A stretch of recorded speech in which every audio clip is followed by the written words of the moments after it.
Pertama-tama, marilah sama-sama kita memanjatkan puja dan puji kehadirat Allah Subhanahu wa Ta'ala. Allah sebagai Tuhan masih memberikan kepada kita memandung nikmat yang cukup banyak. Allah masih mengkaruniakan di dalam hati kita iman dan Islam, sehingga nibauro yang mulianya kita lebih hidayah li Allah Subhanahu wa Ta'ala untuk berhadir di rumahnya, untuk melaksanakan sebuah kewajiban, yakni salat Jumat secara berjamaah, seraya kita beriktikaf di rumah Allah Subhanahu wa Ta'ala. Selawat dan salam sama-sama kita sanjung sajikan.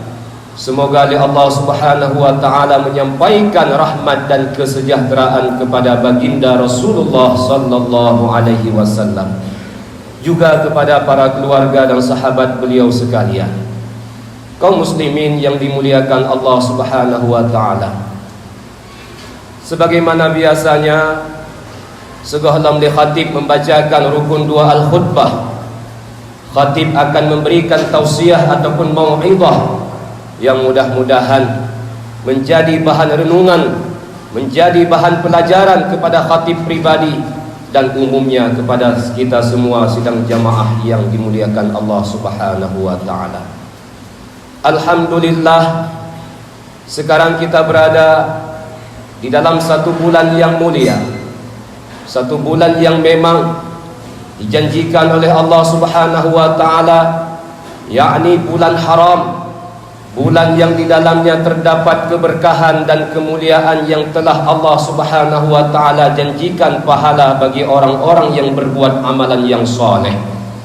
Begitu pula orang-orang yang melakukan dosa dan maksiat di bulan ini, maka Allah Subhanahu wa Ta'ala memberikan ancaman akan melipat gandakan dosa bagi orang-orang yang bermaksiat di dalam bulan-bulan haram. Kita berada di dalam bulan Rajab, salah satu bulan yang berada di dalam tahun, yaitu kalender Hijriyah. Tidak lama lagi kita akan berjumpa dengan satu bulan yang sangat mulia dan agung, yaitu Sayyidus Syuhur, pemimpin daripada segala bulan-bulan, yakni bulan suci Ramadan, yang merupakan satu bulan yang diberikan khusus kepada umat Nabi Muhammad sallallahu alaihi wasallam, yang tidak diberikan kepada umat-umat yang lain. Maka dikatakan oleh para ulama, bulan Rajab ini adalah bulan kita untuk menanam benih ataupun bibit amalan-amalan kebaikan. Sementara nanti di bulan Sya'ban adalah bulan untuk kita menyemai dan menyiram tanaman amalan-amalan ibadah kita. Dan pada bulan Ramadan merupakan hasil bagi kita untuk panen daripada amalan-amalan yang telah kita tanam selama bulan Rajab dan bulan Sya'ban. Maka dari bulan inilah kita harus mempersiapkan diri dengan sebaik-baiknya untuk bertemu dengan bulan Ramadan yang telah dijanjikan oleh Allah Subhanahu wa Ta'ala. Mudah-mudahan kita semua diberikan umur yang panjang, diberikan kesehatan oleh Allah, sehingga kita bisa bertemu dengan tamu Allah yang agung, tamu Allah yang sangat mulia, bulan suci Ramadan yang di dalamnya penuh dengan keberkahan dan fadilah-fadilah yang telah dijanjikan oleh Nabi Muhammad sallallahu alaihi wasallam.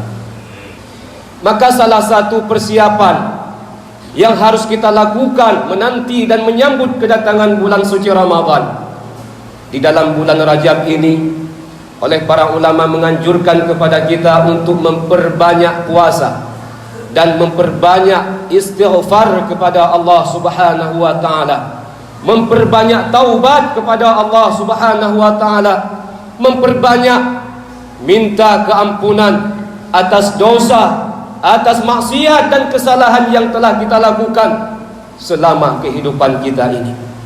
Kaum muslimin yang dimuliakan Allah, kita semua saat ini menyadari berapa umur yang telah Allah singgah dan berikan kepada kita sampai detik ini.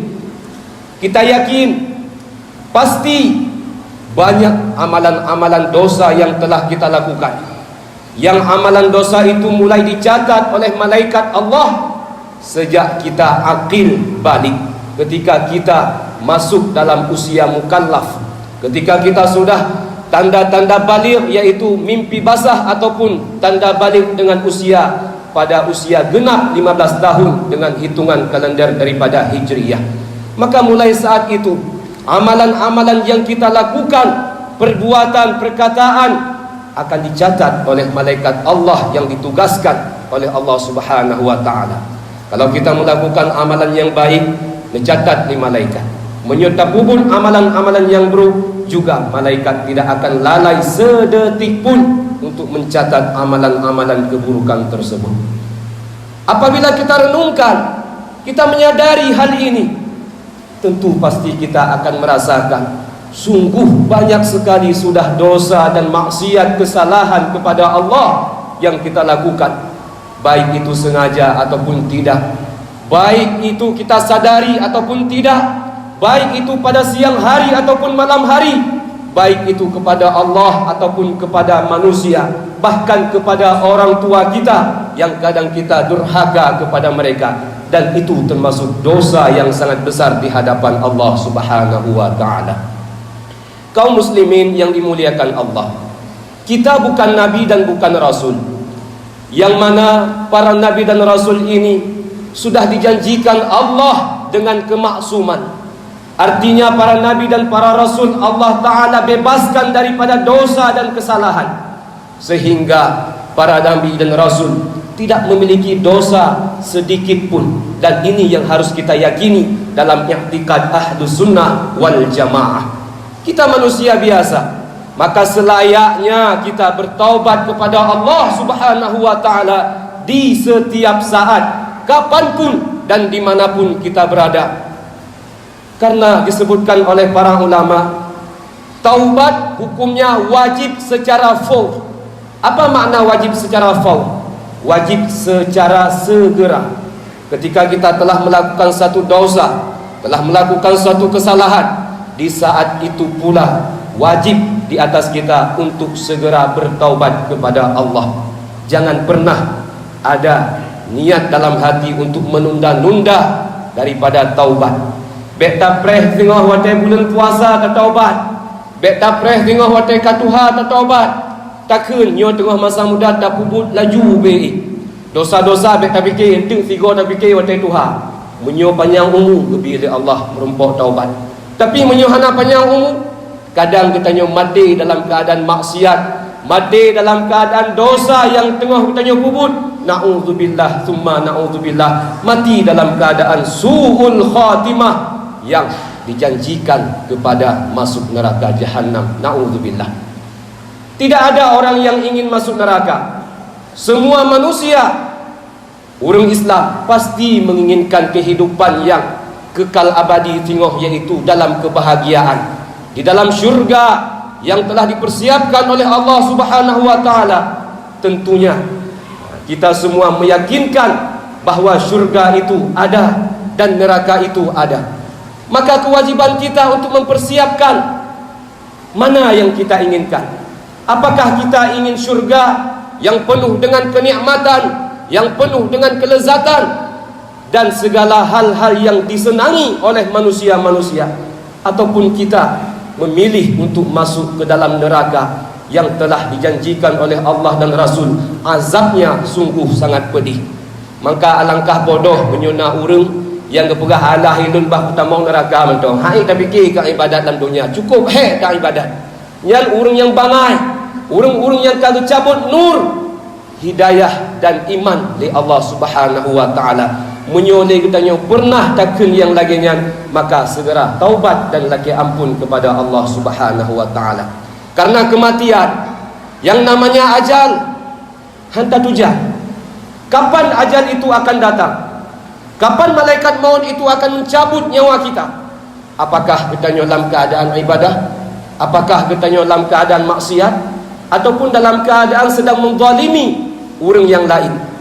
Maka alangkah rugi, alangkah celaka orang-orang yang ketika dicabut nyawa oleh Allah Subhanahu wa ta'ala dalam keadaan maksiat kepada Allah. Maka dipastikan dia mati dalam keadaan su'ul khatimah, penghabisan yang buruk, penghabisan yang cukup jelek, yang akibatnya tidak lain yaitu di dalam neraka jahanam. Maka kaum muslimin yang dimuliakan Allah, oleh para ulama menyebutkan rukun ataupun syarat daripada taubat yang nasuha itu ada 3. Yang pertama, apabila kita berada di dalam sebuah maksiat ataupun kesalahan, yang pertama kali harus kita lakukan yaitu berhenti, stop, cabut diri daripada maksiat tersebut, jangan lakukan lagi. Itu rukun yang pertama dalam taubat. Apabila kita mengaku bertaubat, di mulut kita, ya Allah saya bertaubat, tapi anggota tubuh kita, perbuatan yang sedang kita lakukan masih maksiat, cuma di mulut taubat, itu belum dinamakan dengan taubat.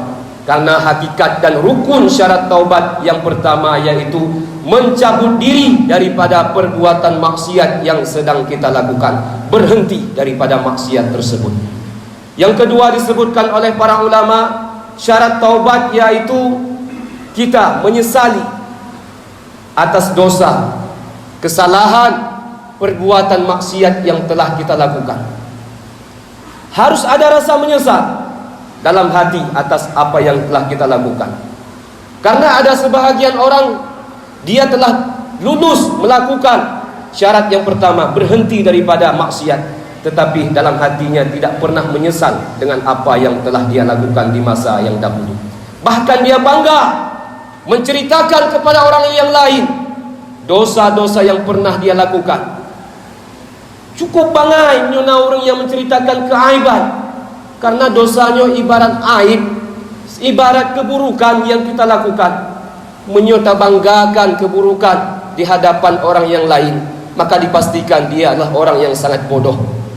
Maka dikatakan oleh para ulama, kewajiban bagi kita semua apabila memiliki dosa dan kesalahan kepada Allah, menutup serapat-rapatnya dosa yang pernah kita lakukan. Jangan kita umbar, jangan kita ceritakan kepada orang, tetapi kita tutup aib tersebut dan kita mohon ampun kepada Allah, dan mohon kepada Allah supaya dosa-dosa yang pernah kita lakukan ditutup. Orang-orang yang menutup aib saudara-saudaranya, maka Allah akan menutup aib dan kesalahannya nanti di hari kiamat. Itu yang kedua. Yang ketiga, kaum muslimin sidang jamaah yang dimuliakan Allah, syarat taubat kata para ulama yaitu kita berkeinginan dan bercita-cita yang kuat, azam dalam hati untuk tidak mengulangi lagi dosa yang pernah kita lakukan. Karena ada sebahagian orang mengaku bertaubat, tetapi dalam hatinya dia berkeinginan apabila ada waktu yang lain, ada kesempatan, ada tenaga, ada kekuatan, akan mengulangi lagi dosa tersebut. Itu belum dikatakan dengan taubat yang nasuha. Maka itu 3 rukun ataupun 3 syarat untuk seseorang dikatakan sah dengan taubat yang nasuha. Dan itu apabila dosa-dosa kita menyangkut dengan hak Allah Subhanahu wa ta'ala. Namun ditambah oleh para ulama satu rukun ataupun satu syarat lagi, apabila dosa kita menyangkut dengan sesama makhluk, menyangkut dengan sesama manusia, kita harus meminta maaf, harus mengembalikan umpamanya harta yang kita ambil daripada orang ataupun yang pernah kita zalimi, minta maaf, minta kelapangan, minta keampunan daripada orang tersebut. Apabila ini belum kita lakukan, maka kita belum dikatakan orang yang taubat dengan taubat yang nasuha. Maka daripada itu, dosa yang menyangkut dengan hak Allah ini dikatakan oleh para ulama sesuatu yang mudah untuk kita meminta ampun, karena Allah bersifat dengan maha pengampun dan maha penyayang kepada hambanya. Namun ingat wahai kaum muslimin, dosa kita yang menyangkut dengan sesama manusia, yang menyangkut sesama makhluk, ini sungguh sangat susah untuk kita minta keampunan. Maka jangan harap kita mendapatkan syurga seandainya kita mati dalam keadaan ada orang yang belum memaafkan kesalahan yang pernah kita lakukan kepadanya. Ada harta orang yang lain yang pernah kita rampas, ada harta dan nikmat orang yang lain yang pernah kita zalimi. sehingga belum sempat kita kembalikan dan minta maaf kepadanya, maka nanti di hari kiamat kita akan berlari mencari orang tersebut di dalam keadaan yang penuh dengan huru-hara, yang setiap manusia sibuk dengan keadaannya masing-masing, tidak sempat memperdulikan orang yang lain. Maka daripada itu, yang harus kita ingat dengan sebaik-baiknya, janganlah kita mencari musuh, janganlah kita mencari kesalahan dan berbuat dosa kepada makhluk ataupun manusia, karena hak dengan sesama manusia itu sungguh sangat sulit untuk didapatkan kemaafannya.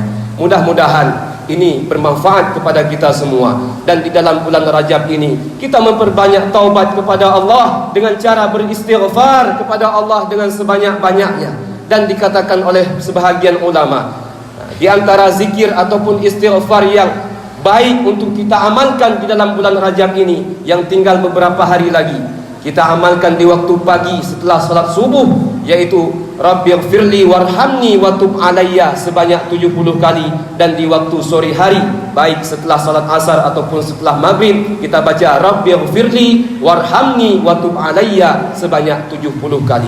Mudah-mudahan dengan amalan dan dengan berkat bulan Rajab yang mulia ini, kita minta ampun kepada Allah Subhanahu wa taala di hari yang berkah ini. Allah Subhanahu wa taala mengampunkan dosa kita sebagaimana kita dilahirkan kembali oleh ibu kita. Amin ya rabbal alamin.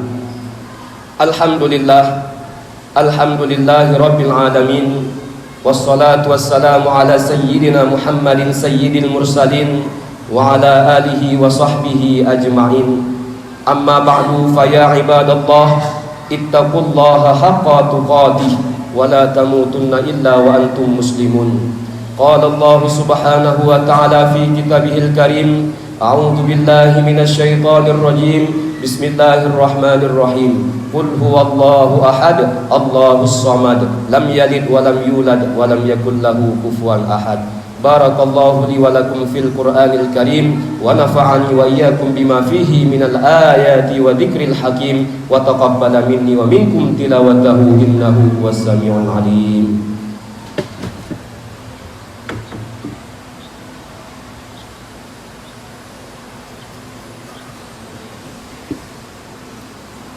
Alhamdulillah, alhamdulillahilladzi amarana bittaqwa wa nahana 'anit ittiba'il hawa. Wassalatu wassalamu ala sayyidina Muhammadin sayyidil mustafa wa ala alihi wa sahbihi dzawil huda wal wafa, amma ba'du. Ayyuhan nas, ittaqullaha haqqa tuqatih wa la tamutunna illa wa antum muslimun. Innallaha wa malaikatahu yusalluna 'alan nabi, ya ayyuhalladzina amanu sallu 'alaihi wa sallimu taslima. Allahumma ighfir lil muslimina wal muslimat wal mu'minina wal mu'minat al ahya'i minhum wal amwat bi rahmatika ya arhamar rahimin. Rabbana zalamna anfusana wa illam taghfir lana wa tarhamna lanakunanna minal khasirin. Rabbana atina fid dunya hasanah wa fil akhirati hasanatan wa qina adzabannar. Wa la dzikrullahi akbar wallahu ya'lamu ma tasna'un. Aqimis shalah.